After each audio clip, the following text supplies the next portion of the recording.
জ্ঞান ফিরতেই হাসপাতালে কার ফোন পেয়ে চমকে গেল দীপা। অনুরাগের ছোঁয়া ধারাবাহিকে আপনারা এটাই দেখতে চলেছেন, রোডি ফুল তোলা আহত হয়ে ওই মন্দিরেই পড়ে আছে। অন্যদিকে চলতে থাকে দীপার অপারেশন। সূর্য অনেকক্ষণ পর ওটি থেকে বের হয়ে বাইরে সবাই অপেক্ষা করে, কিন্তু সূর্য বুঝতে পারে দীপার এমন এক জায়গায় গুলি লেগেছে যা দীপাকে বাঁচানো খুবই অসম্ভব। অনেকটা লড়াই করতে হবে দীপার মৃত্যুর মুখ থেকে। সূর্য একজন ডাক্তারের মতোই বলে 24 ঘন্টা পর না হলে কিছুই বলা যাচ্ছে না। দীপার পরিবারের সকলে ভয় পেয়ে যায়। সোনা রূপা ভাবে যে তার মা দীপা আর দুনিয়ার আলো দেখতে পারবে না। কিন্তু কিছুক্ষণ পর দীপার জ্ঞান ফিরতে থাকে এবং সূর্যের সাথে 7 পাকে ঘোরার কথা মনে পড়ে যায়।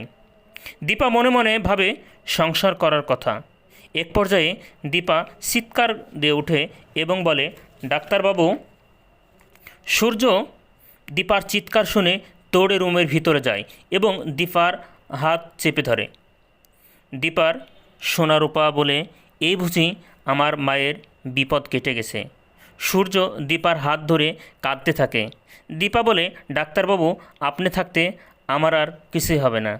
হ্যাঁ, আপনারা এটাই দেখতে চলেছেন অনুরাগের ছোঁয়া। আর যদি আপনারা আমার চ্যানেলে নতুন হয়ে থাকেন অবশ্যই আমার চ্যানেলটি সাবস্ক্রাইব করতে ভুলবেন না কিন্তু। ধন্যবাদ।